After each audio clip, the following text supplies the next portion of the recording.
giving the feedback. Then I Thank request you, Madhu ma'am, and Madhu ma'am, thank you to join the session first time. Then I have talked so many time to you, and then really you are doing well job. Please unmute yourself. Please. सभी को नमस्कार। कैसी जी? जी, मैं चाहती तो थी, but आपको पता है बेटे का एक्सीडेंट हुआ था, इस वजह से मैं अभी भी बहुत मुश्किल से, पर आज आपने कहा था मैं ज्वाइन की और मैंने सुना।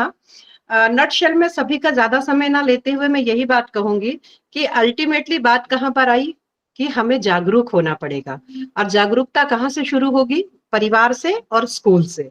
और सबसे पहले हम देखिए, हमारा जो माहौल खराब है उस पे हम सब जान रहे हैं। आज की डेट में माहौल खराब होने के पीछे रीजन क्या है?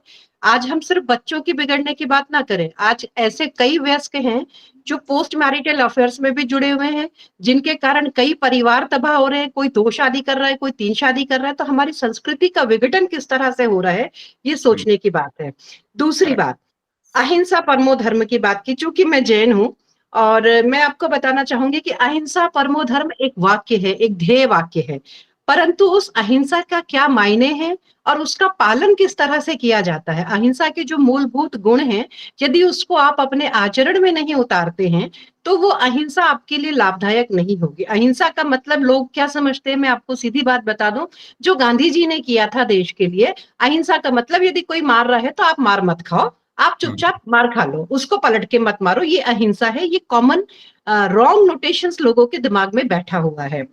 मैं अपने बारे में थोड़ा सा बता दूं, अभी आप लोगों ने सोशल मीडिया पे देखा भी होगा, आचार्य श्री विद्यासागर जी की समाधि हुई थी 7 दिन पहले, और मैंने उन पर अपनी पीएचडी कंप्लीट की है। आचार्य श्री विद्यासागर की रचनाओं में नारी चेतना और उनके अनुप्रयोग, ये हिंदी विषय में प्रायोगिक शोध था मेरा।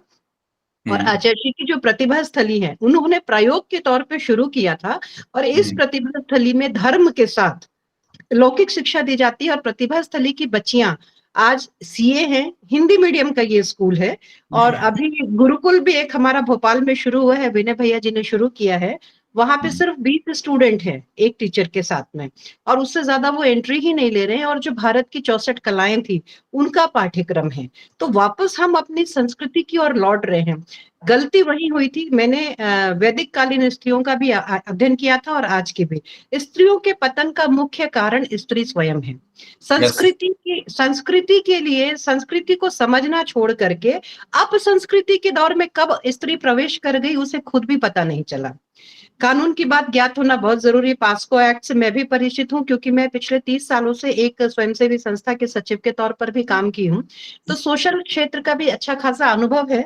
इसके अलावा एंटरप्रेन्योरशिप ट्रेनिंग सेंटर भी हम चलाते थे। उद्यमी महिलाओं को भी मैंने देखा, जो स्वयं सिद्धा महिलाएं हैं उनको भी मैं जानती हूँ, ग्रामीण महिला हो या शहरी महिला हो।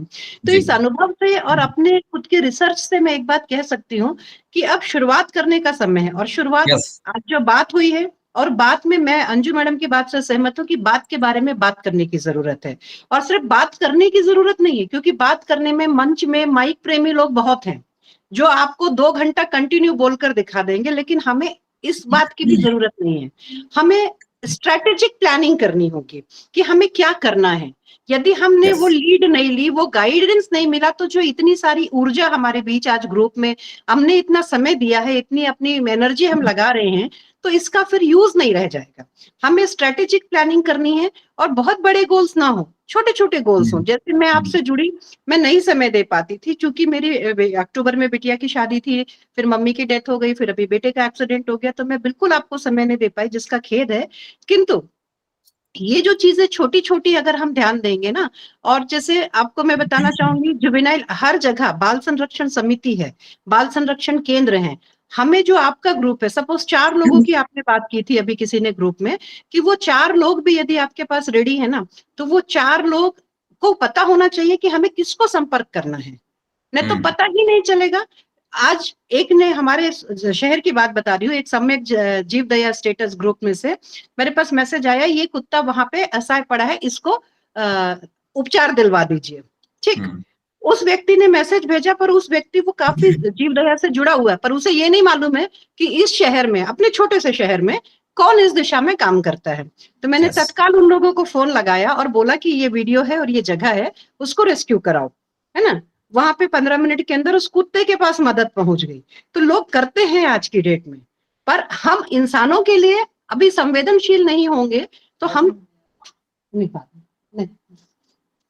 अगर हम इंसानों के लिए संवेदनशील नहीं होंगे तो कैसे होगा? क्योंकि हम संवेदनशील और जागरूक नहीं है, और जागरूक नहीं, तार्किक होना बहुत जरूरी है। बातें उतनी ही करें हम जितनी तार्किक हो। अननेसेसरी बहुत बातें करेंगे ना तो सामने वाला हमारी बात सुनेगा नहीं। और किसी ने कहा था कि अब लोगों को जोड़ेंगे पर समझा नहीं पाएंगे। मैं योगेश भाई की बात से सहमत हूँ, वो नहीं समझाएंगे, मैं भी समय दूंगी, आज नहीं दे पाई तो कल दूंगी, नहीं तो ऐसे व्यक्तियों से जोड़ दूंगी जो आपको समझा देंगे। उतना काम तो मैं अभी कर ही सकती हूँ, और बाकी जी का समय निकाला जाएगा। समय निकालना पड़ता है, समय निकलता कभी नहीं है। तो इस तरह से हम ग्रुप को आगे ले जा सकते हैं, और हमें शहर में एक विंग बनाना होगा। और सबसे बड़ी चीज है कि हमें सबसे पहले कहाँ देखना है, जो मूल प्रॉब्लम्स हैं, इन प्रॉब्लम्स का रूट कॉज है। जैसे एक सज्जन ने, एक स्पीकर में, मैं नाम भूल रही हूँ क्योंकि एक सेकंड, क्या हुआ? हाँ, बाद में देती हूँ उसको ना, तुम रोटी बना लो टफी की अपनी। जी तो जैसा भी मतलब हम लोगों को करना होता है ना, तो जी हमें रूट कॉज को एनालिसिस करना। जैसे उन्होंने मुर्शिदाबाद का बहुत सुंदर एनालिसिस किया, दैट इज जी logical and research based analysis. ये जी एनालिसिस के बिना हम आगे नहीं बढ़ सकते। हमको हवा में तलवार लहराने से कुछ नहीं मिलने वाला है। जी हमें पलट के अपनी संस्कृति देखनी होगी कि यस हमारी महिलाएं कितनी एम्पावर्ड थी, और आज हमारी महिलाओं की स्थिति क्या है। जब मैंने अपने पीएचडी का पीपीटी में कभी शेयर करूंगी आपको, ग्रुप में दिखाइएगा सबको, तो उस वक्त मेरे से कम 60-70 लोग प्रेजेंट थे वाइवा में। उन्होंने क्वेश्चन किया कि आपने ये टेबल बनाया है बहुत सुंदर, जैसे एक सशक्त महिला और एक साधारण महिला में क्या अंतर है? आजकल की सशक्त महिलाओं की परिभाषा क्या समझेंगे आप? मैं कैसे कह दूं कि एक पढ़ी लिखी महिला बहुत अच्छी और सशक्त है, भले वो घर में पिटती है, या गांव वाली महिला जो सर पे लकड़ी का बोझा लेकर के अपना घर चलाती है, वो सशक्त है कि ये सशक्त है? तो कौन से मायने हैं, इसके बारे में आपने शायद किसी मंच पे चर्चा नहीं सुनी होगी। महिला सशक्तिकरण के बारे में सब सुनते हैं, पर सशक्तिकरण है क्या, और एक साधारण स्त्री में और सशक्त स्त्री में अंतर क्या है, इस विषय को हमने नहीं समझा है। जब हमने नहीं समझा है तो हम समझाएंगे क्या? और जी टीचर्स भी हमारे हमेशा बहुत अच्छे हैं, आप उम्मीद नहीं कर सकते। कुछ बहुत अच्छे हैं और कुछ तो ऐसे हैं कि जिनसे आप उम्मीद करना भी बहुत वो जी समझते हैं। तो जी जो है, जो नहीं, हम सबको नहीं सुधार सकते, बट एक छोटे ग्रुप से हम शुरू करेंगे। जैसे आपने 50 लोगों को जोड़ा है तो आप 500 हो जाएंगे, तो हम 500 से शुरुआत करेंगे तो आगे बढ़ते जाएंगे। बस जी इतना ही कहना चाहूंगी, आज के लिए थैंक काफी यू, है। धन्यवाद, बहुत बहुत अच्छा लगा। और then really you have suggest so many things, so many effective words, बहुत काफी प्रभावशाली चीजें आपने रखी हैं, काफी प्रैक्टिकल रखी हैं, क्योंकि आप काफी अग्रसर होकर समाज के लिए, संस्थाओं के लिए काम कर रही हैं और हमारे ग्रुप से आप जुड़ी हैं। मैं धन्यवाद करता हूँ। और